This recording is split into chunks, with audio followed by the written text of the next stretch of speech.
My name is Puraskar Thadani. I'm the editor for Elite Magazine India, and we are shooting today for Elite 40 Under 40. With us, we have a wonderful entrepreneur called Kanika Tekriwal, who has changed the way we look at aviation in India. Hi, Kanika. How are Hi, you doing? Puraskar. Thank you so much for having me. So Doing we are great. very happy to have you as part of Elite 40 Under 40. I know JetSetGo has changed the way we look at private aviation in India. But how did it really start? How did you get into aviation? So I think, Puraskar, I always wanted to be a pilot. I belong to a proper Marwadi Indian family where my dad said girls don't fly planes, girls don't work for other people. So I said, okay, hang on, let me figure this out. How do I change this? And instead of becoming a pilot, I slowly went about trying to build this business. And yeah, today we are where we are. So you're the biggest private aviation company in India, if I'm Yeah, not wrong. the biggest private jet fleet as well as the largest market shareholder. How many, if you don't mind me asking? I think What now we're at 31 or 32 aircrafts. 32 aircrafts, and you're serving totally to the private sector. You don't have any large sector planes. You're mainly into private jets. So we only do private jets. We fly anywhere to anywhere in the world. In the last 4 months, we've done 6 trips to the US also. So we pretty much connect anywhere to anywhere in the world, and but only by private jets. Yeah. But it's such a young. It's such a nice to have such a young lady taking one of the biggest private aviation companies in India. It's must be an inspiration to a lot of young women out there. I mean, I hope it's an inspiration, Puraskar. I'll tell you when I got into the industry, I was working in the UK earlier, and I told my reporting boss, the CEO at that time, that I want to go back to India and start this. He was like, Kanika, you have such great potential. You're such a nice young girl. Why would you want to waste time working in India? Girls have no space in India. Aviation has no space in India. Typical white man mentality. And to be honest, one of the main reasons I moved back to India to start this was because this guy said what he said. And I said, I'm going to make sure that we can get as many women into aviation. I'm going to make sure the next big aviation company comes from India. Because, India's a land of miracles. Why can't we let aviation come out of India? And today, as we speak, we're trying to put one girl in every cockpit. We have a lot of women engineers. We have a lot of women operation staff. And normally in private jets and private aviation, people prefer not to hire women pilots. People prefer not to hire women engineers. And we keep, as an organization, we keep questioning that every single day and ask ourselves, why can't we do this differently? What is the harm in having a woman? A lot of times, in fact, people even come and tell me that, Kanika, you're being very gender biased. In the rest of the world, people hire more men than women, and you're hiring more women. I said, firstly, I'm not being gender biased. We have a target to be gender diverse 50-50 by 2025. We're working towards that, number one. Number two, I said, even if, for a second, if we think I was being gender biased, I think it's important for someone to do that because someone has to get more women into the country and get more women into aviation. And aviation being such a tough sector, there's a big notion in India that aviation is one of the most toughest sectors, and at such a young age to achieve that much, I mean that's amazing. I think you just recently leased the first aircraft in India. Yeah, so I think globally aviation is a very, very regulated industry. It's not an industry many people want to venture into. There's a common saying: if you're a billionaire and want to become a millionaire, get into aviation, start an airline, and those are the misnomers I want to correct. Yeah, so we went ahead and we did this whole aircraft lease where it was the Prime Minister's pet project where he said that why are we spending forex, why are we sending money abroad to lease aircrafts into India, and why can't we make India a leasing hub? Why can't we create an Ireland or a Singapore in India and lease aircrafts to the rest of the world? And everyone said it's not going to work. Everyone said it's going to be really hard. You're wasting your time. You're wasting your energy. And we took that step and we said, look, we're going to import the first aircraft into India through Gift City. And if it works or doesn't work is a second thing. But if you don't believe as an Indian in your own system and you don't encourage your own Indian systems, how is the rest of the world going to follow suit? How will we start exporting aircraft leases to the rest of the world if we can't do it internally ourselves? So we did it. It took a long time. We were doing 2 airplanes. We lost 1 airplane because of the amount of time each of the regulatory approvals took. We lost a lot of money in that process. And we still stayed strong. We still said, we're not going to give in. We are going to do this. And we got the first aircraft in last Friday, if I remember right. Yeah. And there's that feeling like on seeing that plane, I was like, is this real? Has this plane really landed? It's been a 6-month long strenuous stressful journey. Has this aircraft really come in? So and that's what you felt like. And so yeah, I think slowly we're changing things. We've pretty much made the boilerplate now for leasing an aircraft into India. We've pretty much figured out how it's done, and I hope hundreds of people do this after us. Oh, that's wonderful. So you're actually creating trends as well in the industries. That's But what about young entrepreneurs out there? What would you like to say as a woman entrepreneur out there who's changed the way we look at aviation in the country? I would really want you to guide them through a little bit through this video maybe. What would be, for example, if a young lady wants to get into aviation for that matter, what would you tell her right now, if you could? So, personally, I always, if I look back at my own life, I think more people said no's to me than yes. And I always say this to every single person that, use every no as a stepping stone to success. You turn every no into a yes. And you have to keep believing in yourself. Anyone young, I was 17, 16 and a half, 17 when I got into this. And Into JetSetGo. yeah, when I got into aviation. And everyone said, what are you doing? You're a little child. Do you know what you're doing? I really didn't know what I was doing. Even today, if you ask me what am I doing, I don't know what we're doing. None of us know what we're doing. But we have to have that unnerving belief in ourselves that, we are going to continue doing what we're doing. We are going to continue living our dreams.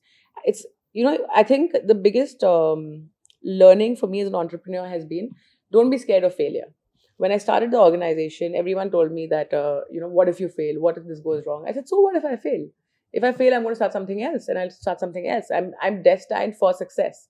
And there are days when you wake up crying. Even now, there were days when I woke up crying when we had nothing. There are days when I wake up crying now when we have everything. And I still, it's only me who has to be there for myself. I can't go to my mom and dad and say I'm going through this. They're not going to understand it. I can't tell my dog I'm going through this. So I think you have to be your biggest motivator. You have to be your biggest supporter. You have to be your biggest, backbone to keep going. And don't look for outside recognition. Don't look for outside belief. Don't look for people to give you a pat on your back and say, oh wow, you did this so well. You have to do things for yourself. You have to do things for your organization. And the other very important lesson I think that I've learned is, however big or small your team is, be it when you start your company, it could be one person, and when you grow it could be 500, 600,000, 10,000, whatever. Always believe in your team and create a team that you can trust on. It's very easy for people to give you advice saying, build a team, build a team, build a team. But it's very hard to find the right team. So I personally believe that, it's okay to go wrong in a team member. It's okay to hire the wrong person. You're only going to learn from it and do better from it. And thirdly, I think like the most important, I think key to start out as an entrepreneur is that believe in yourself to an extent where nobody and nothing can puncture your dreams. That self-wavering. That's something very beautifully said. I mean, and I think that's I think due to COVID and everything, I feel a lot of entrepreneurs, young entrepreneurs out there, or people who are getting into startup, or they're thinking of moving and doing their own company or starting their own company. I think there are a lot of fickle mind. They're worried. I mean, I think with the current pressure of COVID and everything, I believe the stress values have gone up. I think they don't feel enough motivated, I should say. Or even if they are motivated, a single no or a single rejection puts them down and says, okay, fine, maybe I am not in the right thing, I need to change. Or they keep on changing their thought process regularly. They're not strong enough in thinking. So I think that's there. I think your point right here, it's very important for a lot of youngsters out there that, if you have an idea, if somebody says no, doesn't matter. Absolutely. You got to keep doing it. You have to be doing it. You have to see it through. Absolutely. Be it right or wrong, it's a secondary point of view, but you have to at least give it a shot. Yes. And I'll tell you, our learning from COVID, Puraskar, last year in March, we were the worst affected industry, hotels and travel, right? Why? Because you couldn't take a plane out of an airport. We had planes stuck all over the world, costs running high.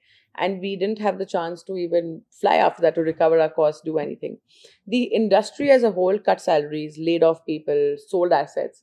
And I said, you know what? I've made money the last 5 years. I've earned a profit. And did I go back to my team and say, oh, I've made money, so here's some salary for you that's extra, or here's a promotion for you, or you hire 2 more people under your team? No. That profit was in the company, right? So why do my employees or my team members deserve to be, thrown out right now or have pay cuts? And I took a very strong decision, which a lot of people laughed at that time. I said, I'm not laying off anyone. I am not going to cut pay. And, when we came back to the office and when we started doing flights, slowly things were picking up. Every single person in the office came back with new gusto, new motivation. When I took the decision, I was a little scared myself. I didn't know what was going to happen. How long will this go on? Then we did the second thing, again in the middle of COVID, we went and bought planes. And everyone said, "Are you crazy? Travel's going down. This is happening. That is happening. Why are you doing this?" I said, "Look, I have an instinct. My gut says this is going to work. So I'm going to go buy planes." And then, I remember one of my investors asking me, Puneet, he asked me that, Kanika, how's COVID treating you? What's going on? I said, Bhaiya, COVID's going to be the best thing that ever happens to me. I didn't know how. And this is April of last year. I'm not a fortune teller. But I can't see COVID the has future. been good And to we the made it private that, aviation absolutely. industry. But Puraskar, we didn't know at that time, right? Like last year in April, no one had any idea where things were going to go. And, so I personally believe that it's up to us to find opportunity in every adversity. And it's up to us to find the right things to do during COVID. You are a living example of that. So many of my friends are a living example of that. That, it's very easy to use COVID as an excuse to say, all my dreams have been punctured, this is not working, that is not working. Or you use the damn situation around you to do better and do greater things. So, it's the choice is ours. And I think as a young entrepreneur, it's very, very hard to find opportunity in adversity.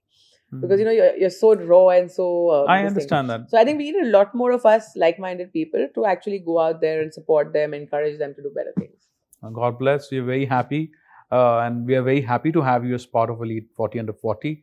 It's amazing to see what you're doing. And but what are the future plans? 30 awesome planes, 31, right? Right now you're 31 planes. Yeah. So 31 planes. What's the future plans now? Puraskar, we always started the company with the motive of enabling the fastest possible connectivity from point A to point B. And whether be it through a helicopter, a private jet, even a car, whatever it is, we have to get people from point A to point B in the fastest possible manner. And that's exactly what we've been working towards. So hopefully by 2025, 2026, what we plan to do is introduce eVTOLs in India, use the third dimension, do air taxis in India, get people to travel within city using air taxis. We did a trial run using helicopters in 2018 in Bombay, where we connected 5 parts of Bombay using helicopter shuttles and selling them at Uber costs. We learned a lot from that, and that's where we want to take the world. There are these amazing eVTOLs coming out, fully electric. But why is it so that it's taking so much time for these things to happen in India? So why is private aviation still moving at a very slow pace? So I think we are a very, very regulated industry. And, like I'll give you a simple example. The same rules that apply for commercial airlines apply for private jets, which makes absolutely no sense. Commercial airlines run on a schedule. We never run on a schedule. You wake up this morning, you have 10 flights. You wake up tomorrow, you have 0 flights. And that's how it works. So I think we are heavily regulated. There's a lot of bureaucracy involved, and it's changing slowly. You're seeing it change with the current government. The new minister has come in, Mr. Sindhya. He's very, very proactive about getting things done, changing things, and I'm hoping things will change. But we're still leap years behind. To give you an example, getting an aircraft inducted for me under, say, San Marino takes about a month. In India, the same aircraft takes 4 months. So I think it's going to take a lot of time to get there. Inshallah, we're happy and looking forward for things to change. I've been seeing a lot of buildings being designed with helipads since years and years. We're waiting for those helipads to be actually in use. But thank you, Kanika, for tuning in. This is very nice having you on board on Elite 40 Under 40. You're a true inspiration to a lot of people out there. So best of luck to you. And yes, thank you everybody for tuning in. This is Puraskar Thadani signing off for Elite Magazine, for Elite 40 Under 40. Stay tuned. Watch our other videos, subscribe to our YouTube channel, and follow us on Instagram at Elite Magazine India.